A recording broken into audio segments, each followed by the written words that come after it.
Okay, one more. We're in the final phase here.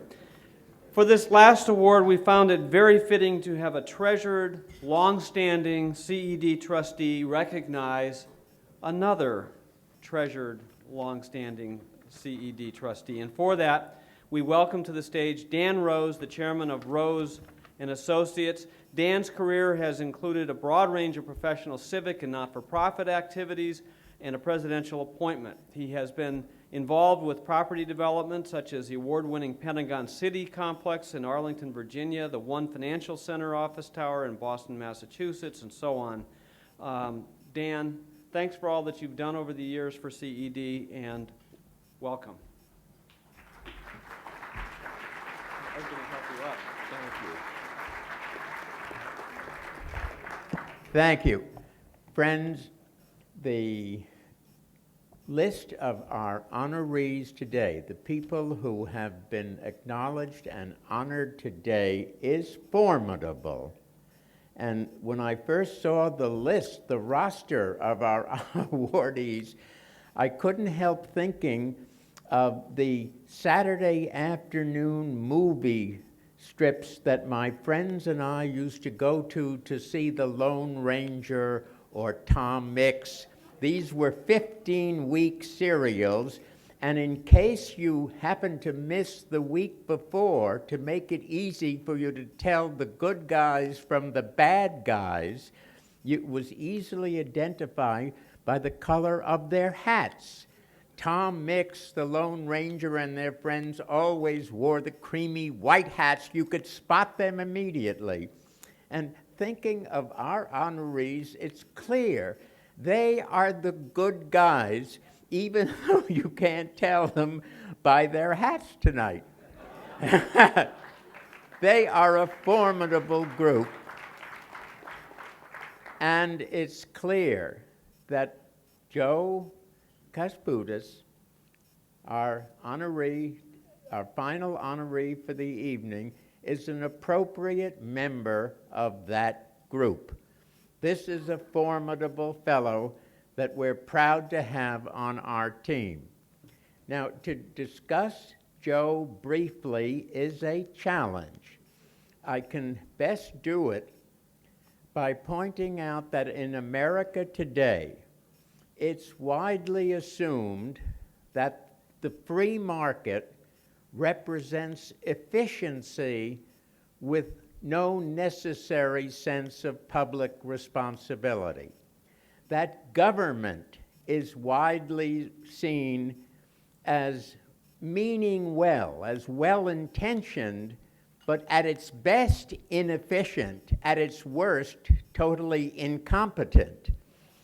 And the third sector, the nonprofit world, is seen as at least aspiring to both efficiency and to pro bono motives.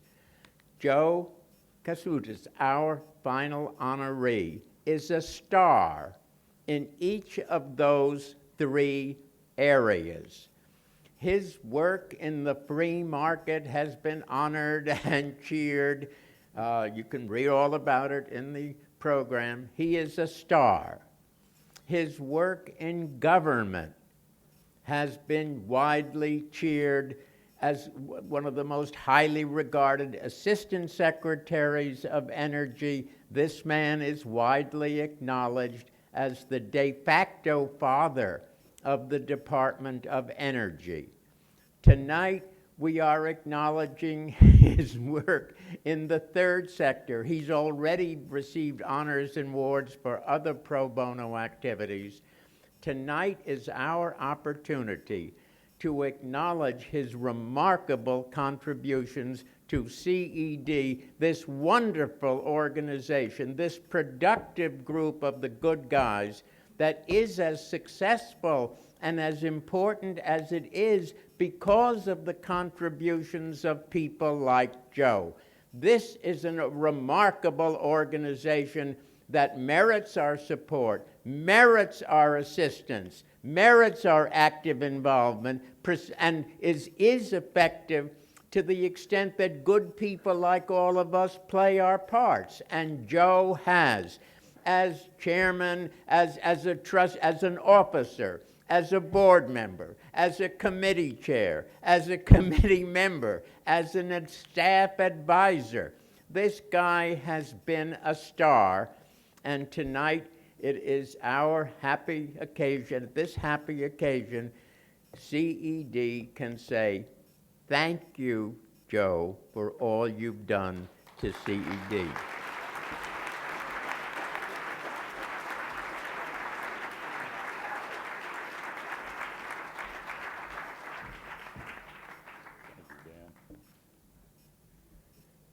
Dan, thank you very much for that wonderful introduction. I have a lot to live up to after those words. But I think you can see why I'm very honored to receive this award, because I joined the ranks of a number of people who are in this room, and one of them, I might say, is Dan Rose, who were previous recipients of this award. So that makes it extra special for me. I do want to thank the CED trustees and the CED leadership for making this award to me. I'm very pleased to accept it, and it's a real privilege for me to be a CED trustee. Now, at this point in the program, and at this time in the evening, I'm reminded of the axiom that no speech is ever too short. Ignoring that, I'd like to go on just to make a couple of quick points. We heard some wonderful stories tonight from the 5 other awardees on the program about the things that they do with their business, run them so well, but at the same time do so much good with the way that they run them. Those are really great stories. It's not for me tonight to talk about a business, but I'd like to make just 4 quick points about the CED and why over the 28 years I've been a CED trustee, I felt that the CED was very deserving of our support. The very first thing I'd say is the quality of CED's research. The CED has always had a first-rate in-house research staff with a first-rate director. It has a wonderful roster of academic advisors called the Research Advisory Board, who are distinguished people in various fields that the CED is interested in. It's chosen its principal investigators wisely, and it brings trustees together on different projects where the trustees can make unique contributions to those projects based on their background. So I would say that the CED really does do its homework before it comes to a policy position. And I'm very proud of the quality of the CED research. It's widely recognized to be really good stuff. And we work very hard at producing it and producing it right. CED's research has always been rigorous, and I know that will always continue and improve. The second point is the CED membership is truly bipartisan, really nonpartisan. Yes, we have the normal mix of Democrats and Republicans and others in the CED organization. We have a reasonable balance, but somehow we managed to take that research and think about the policy options and come to some conclusions and recommendations as to what should be done in areas vital to the future of this country. And you know, we get there with consensus. We do have a dissent process where people can say, well, I don't agree with that. I was on that committee, but there's a few points I don't agree with, and gives people the opportunity to register opposing views, and you know, it's seldom used. Now, I think the reason for that is because we do a fine job of research. We come together and debate the policy issues, come to some conclusions and recommendations as to what laws need to be changed, what regulations need to be changed, what states have to do, what business has to do, and we come to some fairly firm conclusions about that, and we come to them together and have a consensus. Now, maybe we're helped by an overarching goal because we're all here at the CED for the good of the country. We're looking to create greater economic growth, more jobs, more income, better standard of living, improve the competitiveness of the country, and indeed, more increasingly, improve conditions throughout the world, because with globalization, you just can't take the United States in isolation. But we come together and we come to conclusions. And these are the same issues that you see our politicians in Washington get totally stuck on. And as a CED trustee, I frequently get the opportunity to walk into leading politicians' offices and explain the CED position, and privately, it's amazing how often they agree with us, but institutionally, they're not able to carry it out. That's a sad state of affairs. So we have that. The CED, I think, has a fantastic brand because of the quality of its research, the quality of its recommendations. The brand is great. It opens many doors. We can get in the papers, we can get on TV. Steve Odland has done a great job of doing that in the past year. He's all over the place. We get listened to. We may not always get our recommendations followed, but at least we can get a hearing. So that's a marvelous feature about the CED. The last feature of it, the fourth one, is that it's a trustee-led organization. It's really the membership, so many of which are right here in this room, that make the CED what it is.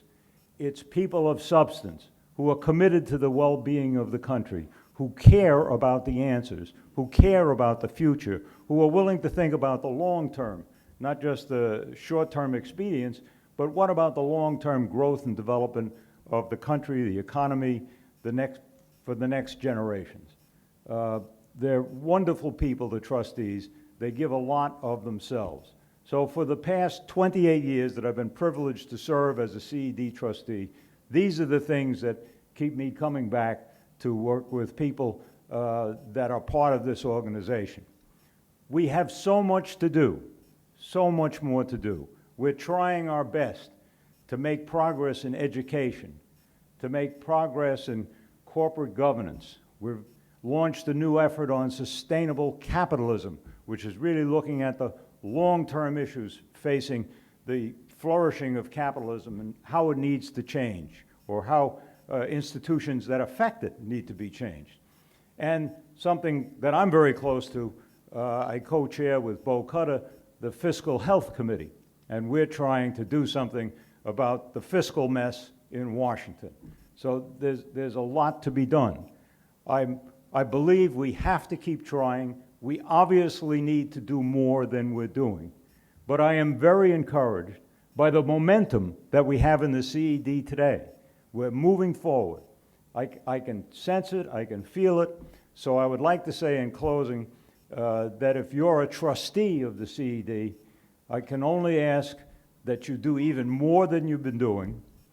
And if you're not a CED trustee, I ask that you think very seriously about joining us and helping us so our voice gets stronger, we get heard in all the corridors of power, and we can make some progress on the long-term issues that affect this country.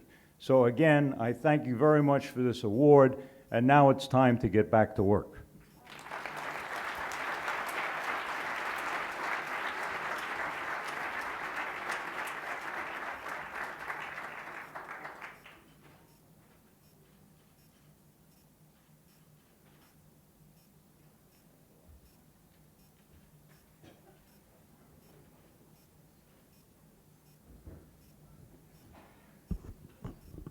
Congratulations, Joe. Thank you, Dan, for those impassioned presentations and for your long-term enduring CED support. So with that, I'd like to bring tonight's presentations to a close, I'd like to offer a very special word of thanks to General Motors, who donated the 2014 Chevrolet Corvettes at your table. Now, I have to tell you, when General Motors called and said, we're donating 54 Corvettes to the dinner tonight, I did momentarily wonder whether they would come with keys. So, I think there are keys, but they're very small keys. So, thank you very much, Dan and General Motors. On your way out, CED staff will hand out special Starbucks holiday coffee. Thank you, Howard and Starbucks. And we started the evening with remarks from CED co-chair Roger Ferguson. Tonight to close, briefly, will be again Carl Camden. Carl mentioned that he's the very first one in his family to graduate from high school, very first one to graduate from college. What he didn't tell you is he has 3 degrees, including a PhD, and his family and in fact the entire community should be very proud. Carl.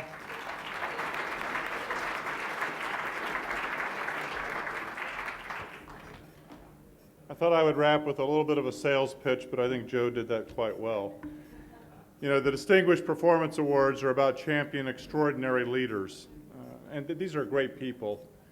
For those of us who are sitting CEOs, the opportunity to do good is endless, and the pressure on our time is just tremendous. And the fact that these people have chosen to spend as much time as they have and engaged in the communities they're embedded in, their workforces in our society, is tremendous. And I would just want you one more time to say collectively, thank you.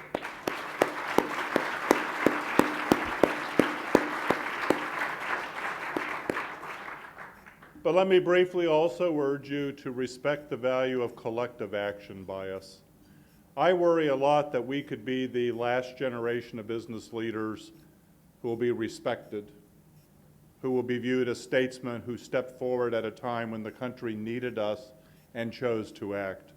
We stand on the edge of great success. We stand on the edge of great failure. We live in a country where ideology is trumping fact. We do superb studies at CED, and we struggle to be listened to. As the business community, we have thrown open our doors to people of all backgrounds. We have made it possible for people to succeed, and our country is closing those doors by not making available education opportunities to the very people who need them. As CED and as business leaders, we have championed the cause of transparency and democracy, and we stand with a government that doesn't respect those values of transparency and governance, and we stand to lose those gains. The challenge for us as business leaders is not just to be respectable and responsible individual business leaders, but can we take collective action? And although we have global responsibilities, don't we in our heart of hearts want Team America to win? Don't we in our heart of hearts want to say that yes, we will provide opportunity for everyone in the world, but we will not forget the country that provided us the values and the infrastructure that made it possible for us to create the beginnings of our companies. CED is the place to do that. We desperately need your voices as business leaders, not just as individuals, but as members of a collective to stand against those who would argue with ideology and not fact, with those who are satisfied with individual gain rather than collective opportunity for all of our citizens. We need to be the generation of business leaders who preserve a corporate democracy and who recognize that sustainable capitalism is what will make this country a superb winner for all of our citizens and constituencies for the next 100 years, or we will be the generation of business leaders who will go down in history as having lost the greatest opportunities we've ever had. Thank you.